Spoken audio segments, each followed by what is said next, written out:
सप्रेम जय महाराष्ट्र. महाराष्ट्रभरातून शिवसेना एक वादळ या माध्यमाला पाहणाऱ्या तुम्हा तमाम प्रेक्षकांना, सर्व शिवसैनिकांना माझा अनिश गाढवेचा मानाचा जय महाराष्ट्र. जर हे माध्यम आपण पहिल्यांदाच पाहत असाल, ताबडतोब या माध्यमाला सबस्क्राईब करा. महाराष्ट्रभर शिवसेनेच्या विचारांना पोहोचवणाऱ्या या माध्यमाला तुम्ही सर्वांनी मिळून मोठं करा ही नम्र विनंती करतो. आज बहुचर्चित असलेला, बहुप्रतीक्षित असलेला शिवसेनेच्या नावाचिन्हाच्या निकालाचा दिवस उजाडलेला आहे. 30 जुलै. आज माननीय सुप्रीम कोर्टामध्ये शिवसेनेच्या नावाचिन्हाची याचिका सकाळी 11 पर्यंत सुनावणीला यायची शक्यता होती. आता जवळपास 1 ते 1:30 वाजलेला आहे. हा व्हिडिओ येईपर्यंत, तुम्हा सर्वांपर्यंत येईपर्यंत 2 ते 2:30 वाजलेले असतील. अजूनपर्यंत ही याचिका माननीय सुप्रीम कोर्टाच्या पटलावर आलेली नाही. संध्याकाळी 5:30 पर्यंत, 5-5:30 पर्यंत ही याचिका सुनावणीला येण्याची शक्यता आहे. मला वाटतं ही याचिका सुनावणीला येईल. काय घडणार आहे तुम्हा सर्वांसमोर ठेवेलच. पण लक्षात घ्या, शिवसेनेच्या नावाच्या आणि चिन्हाच्या याचिकेला आज जवळपास 48 दिवसांनंतरची तारीख मिळालेली होती. आणि आज 30 जुलै रोजी ही केस माननीय सुप्रीम कोर्टाच्या खंडपीठासमोर, म्हणजे जस्टिस CJI सूर्यकांत यांच्या समोर आणि त्यानंतर जॉयमाला बागची यांच्या समोर ही केस सुनावणीसाठी आहे. तुम्हाला थोडासा रिकॅप करून देतो. म्हणजे एप्रिल महिन्यामध्ये, मे महिन्यामध्ये, त्यानंतर थेट जुलै महिन्याची तारीख पडली होती. ज्यावेळेस मे महिन्यात जुलै महिन्याची तारीख पडली, त्यावेळेस तुम्हाला आठवायला हवं, एक अशी घडामोड घडवण्यात आली किंवा दाखवण्यात आली, ज्यावेळेस संजय राऊत किंबहुना शिवसेनेचे पक्षप्रमुख श्री उद्धव बाळासाहेब ठाकरे यांच्याकडनं, संजय राऊत यांच्याकडनं जी काही स्टेटमेंट होत होती की माननीय सुप्रीम कोर्ट आम्हाला न्याय देईल, 50-60 वर्षांनंतर देईल, किंवा संजय राऊत यांच्याकडनं काही विधानं व्हायची की ही न्याय व्यवस्था आता काही, ते अण्णाभाऊ साठेंच्या वाक्याला त्यांनी थोड्या वेगळ्या अर्थाने मॉडिफाय करून बरीच वाक्य काढली होती. या सर्वांमुळे जस्टिस सूर्यकांत हे थोडे विचलित झाले होते, थोडे रागात आले होते आणि त्यानंतर त्यांनी थोडं सुनावण्याचं काम केलं शिवसेनेच्या वकिलांना आणि थेट जुलैची तारीख दिली. त्या अगोदर एप्रिल महिन्याची ज्यावेळेस तारीख होती, त्यावेळेस हेच जस्टिस सूर्यकांत कपिल सिब्बल यांना, शिवसेनेच्या वकिलांना म्हणाले होते, तुम्हाला कपिलजी ही केस फार महत्वाची आहे, ही केस एवढे दिवस का पडतेय, ही फार महत्वाची केस आहे, या केसवर ताबडतोब सुनावणी झाली पाहिजे. आणि त्यानंतर त्यांनी विचारलं, तुम्हाला किती वेळ लागेल या याचिकेवर सुनावणीसाठी, म्हणजे तुम्हाला तुमचे सबमिशन्स ठेवण्यासाठी, तुम्हाला तुमचं म्हणणं मांडण्यासाठी तुम्हाला किती वेळाची आवश्यकता आहे. कपिल सिब्बल म्हणाले, मला 2 तास लागतील. ते म्हणाले, एवढा वेळ मी कसा देऊ तुम्हाला. कपिल सिब्बल म्हणाले, माय लॉर्ड, तुम्हाला जेवढा वेळ शक्य आहे तेवढा वेळ द्या, मी तेवढ्या वेळात ठेवेन. तुम्ही म्हणाल 2 तास, मी 2 तासात देईल. तुम्ही म्हणाल 1.5 तास, मी 1.5 तासात करेल. तुम्ही म्हणाल 1 तास, मी 1 तासात करेल. तुम्ही म्हणाल 15 मिनिटं, मी 15 मिनिटात करेल. पण तुम्ही आमचं म्हणणं ऐकून घ्यावं, याला एक डेट द्यावी आणि ही सुनावणी सलग घ्यावी, जेणेकरून आम्हाला आमचे सबमिशन्स वगैरे जे आहेत ते सर्व तुम्हा सर्वांसमोर स्पष्ट करता येईल. तुम्हाला जर या गोष्टीचा थोडा विसर पडला असेल, तुम्हाला कशा प्रकारे एक तळमळ दाखवण्यात येते बघा, ही एक ट्रेंड झालेला आहे. सूर्यकांत यांचा म्हणा किंवा सुप्रीम कोर्टाचा म्हणा, अशा प्रकारचं एक वातावरण दाखवायचं जेणेकरून सुप्रीम कोर्टाला खूप तळमळ आहे. शिवसेनेच्या बाबतीत जे काही घडलंय त्याविषयी ऐकून घेण्याची, त्याच्यावर न्यायनिवाडा करण्याची खूप तळमळ आहे आणि आम्हाला तो करायचा आहे. हे कसं काय एवढं पेंडिंग पडला आणि लगेच पुढची तारीख टाकायची, त्याच्यानंतर तारीख पे तारीखचा सिलसिला चालू ठेवायचा. एकदा हा व्हिडिओ तुम्ही पहा, याच्यात तुम्हाला स्पष्ट. Disqualification only based on legislative majority and the election commission decided based on legislative majority, so that is directly contrary to your lordship's order, that constitution bench order. So therefore that order has to go and your lordships will have to decide whether there is a split in terms of the 10th schedule, which is not recognized. There is indeed no merger, and therefore they are not entitled to be members of the Legislative Assembly at all. Fortunately or unfortunately, that matter has never been decided. So they are continuing in government, which is why we've been saying, please hear the matter and decide this matter. This is this very split matter. Because that's big. But if this is decided in our favor or against us, whatever it is, then the consequential order will follow. But the symbol can't be decided first and the split will be decided later. That's the question. To find this matter of pending since 24. That's right, Maharaj. That's why we were saying, Milad, that please hear us on a given date, Milad, and decide the matter.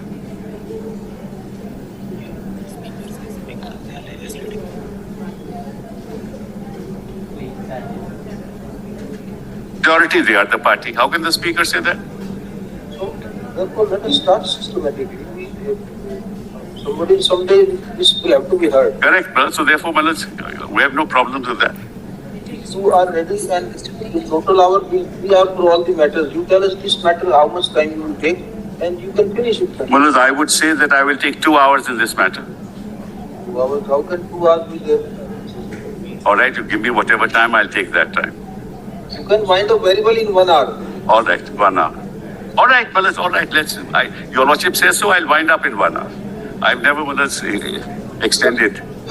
With the star arguments, main, Well, we have filed our written submissions, Milad, quite frank. supplement them with Yes. a detailed note. No issue, Milad. I'll finish it in 1 hour. It's not really a very complicated matter. If you want today, we will grant you today. If you want on some other date, we will fix it in. Whatever way you want. It's up to your lordship, Milad. Up to your lordship. If your lordship, I can start today, except that they will take time. Then there's no point, Milad. Your lordship is sitting in constitutional bench. I can start today. So therefore, both of you decide. हा video April महिन्यातला आहे, तुमच्या माहितीसाठी सांगतो. आणि त्यानंतर आतापर्यंत आज 30 जुलै, आज सुनावणी आहे. आतापर्यंत तारीख पे तारीख 2 पडल्या, म्हणजे ही 30 जुलै ही दुसरी तारीख. त्यानंतर मे ची पडली होती आणि त्यानंतर ही 30 जुलैची तारीख पडली. आता आज ज्यावेळेस पत्रकारांनी संजय राऊत साहेबांना ज्यावेळेस छेडलं या विषयाला घेऊन, संजय राऊत साहेबांचं पहिलंच स्टेटमेंट अतिशय, म्हणजे आता हे जर सीजेआय यांनी ऐकलं तर मला वाटत नाही वर्षभर कुठली तारीख देतील. हा विनोदाचा भाग जरी असला तरी संजय राऊत साहेबांचं ते पहिलं स्टेटमेंट काय आहे हे तुम्हाला ऐकायला हवं. पहिला शब्द त्यांनी काय वापरला, देशाच्या न्यायव्यवस्थेला अनुसरून त्यांनी पहिला शब्द काय वापरला हा जरा ऐका. मला वाटत नाही वर्षभर तारीख देतील. बघू आता कॉक्रोच जनता पार्टीचे मुख्य संस्थापक काय निर्णय घेत आहेत.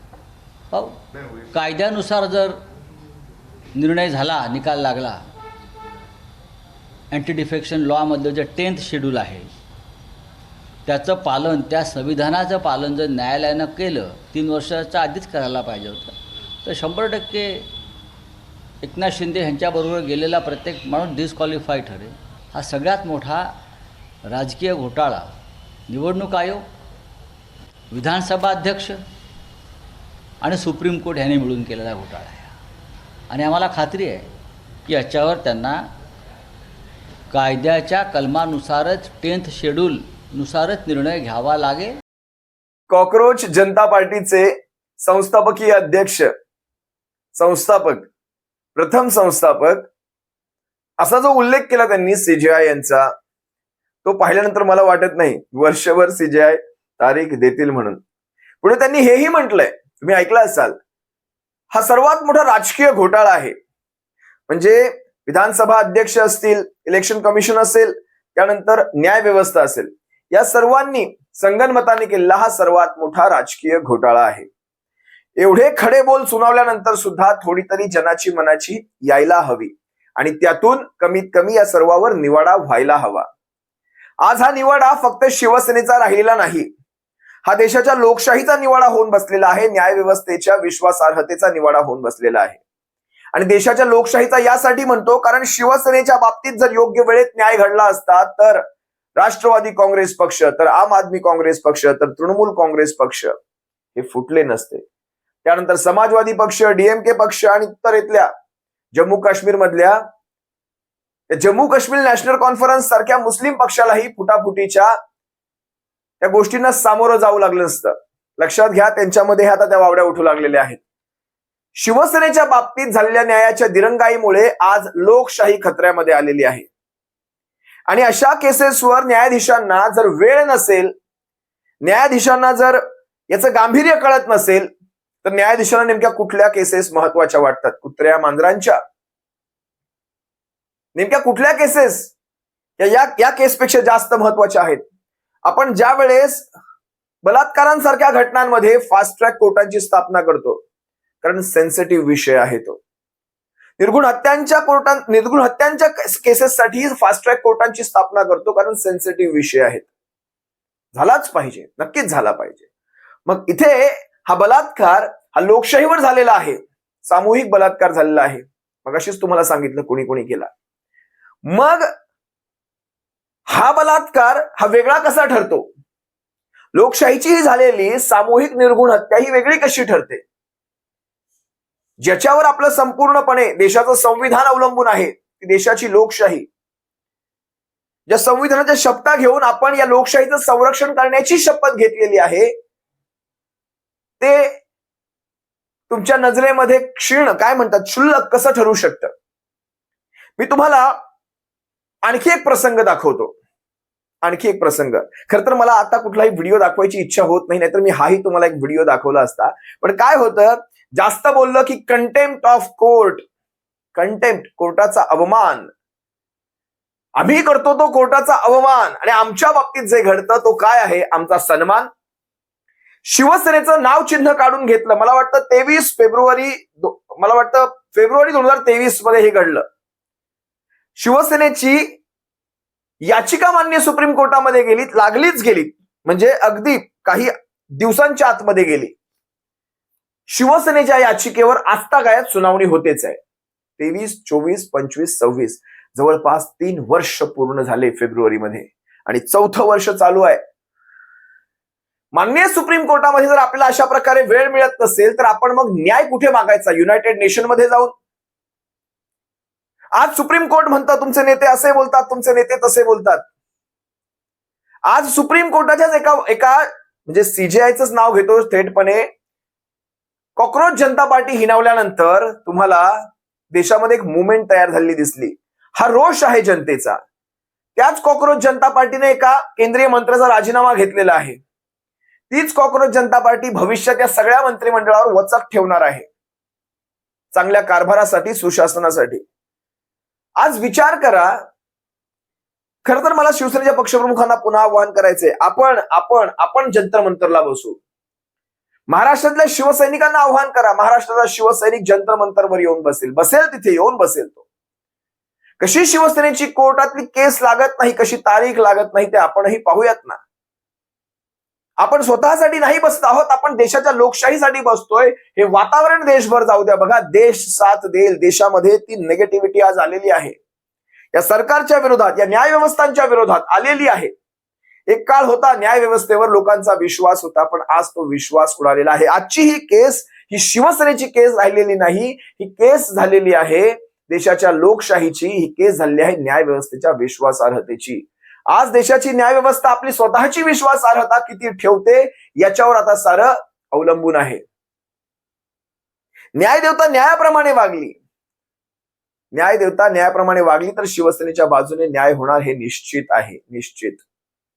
मी तुम्हाला काही गोष्टी आणखी सांगतो. बघा, शिवसेनेचं नाव आणि चिन्ह, मुळात एक गोष्ट लक्षात घ्या, हे कशाच्या आधारावर ठरवायचं होतं याच्यासाठी काही नियम घालून दिले होते जस्टिस डी.वाय. चंद्रचूड यांच्या त्या खंडपीठाने. याच्यासाठी ट्रिपल टेस्ट ठरवून दिली होती. ती ट्रिपल टेस्ट होती, त्रिसूत्री काय सांगितली होती? राजकीय पक्ष, त्यानंतर लेजिस्लेचर पार्टी, विधिमंडळ पक्ष, आणि त्यानंतर पक्षाची घटना. या 3 गोष्टी होत्या. राजकीय पक्ष, जो पक्ष मूळ पक्ष असतो तो असतो राजकीय पक्ष. विधिमंडळ पक्ष, निवडून आलेले आमदार असतील, निवडून आलेले खासदार असतील, तो विधिमंडळ पक्ष झाला. आणि त्यानंतर पक्षाची घटना, जी पक्षाची घटना ज्या निवडणूक आयोगाच्या नियमाप्रमाणे, कायद्याप्रमाणे प्रत्येक पक्षाला आपली घटना असते. घटनेमध्ये आपल्या पक्षाचं स्वरूप कसं असणार, आपल्या पक्षाची संरचना कशी असणार, त्याचं एकदम अगदी लिखित स्वरूपातलं ते सबमिशन असतं माननीय निवडणूक आयोगाकडे. त्या सर्व गोष्टींची पडताळणी करून तुम्हाला इलेक्शन कमिशन ऑफ इंडियाला पक्ष चिन्ह आणि पक्षाचं नाव देऊ करायचं होतं.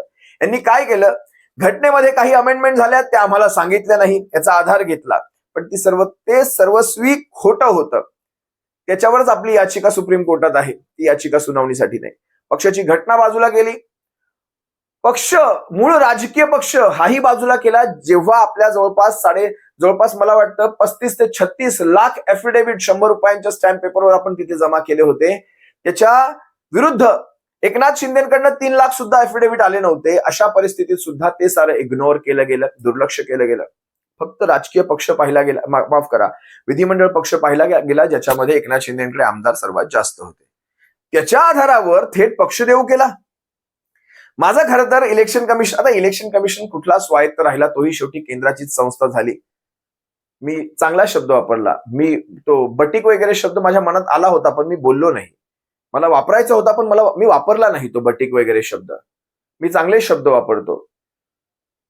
आता विचार करा, या इलेक्शन कमिशन ऑफ इंडियाने, म्हणजे बघा ठीक आहे, इलेक्शन कमिशन ऑफ इंडियाने दिला तो द्यायचा त्यांचा जो निर्णय झाला, त्याच्या विरोधात आपण सर्वोच्च न्यायालयात गेलो, जे सर्वोच्च ठिकाणी आहे, तिथे आपण अंतिम न्याय मागू शकतो.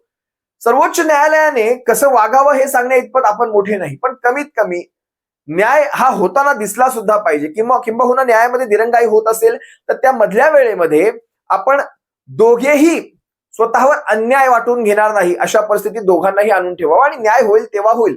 आज शिवसेनेचं धनुष्य चिन्ह, शिवसेना हे 4 मूळ अक्षरी नाव, जे मूळ अक्षर आहे शिवसेना ही 4 अक्षरी, हे गोठवून ठेवा.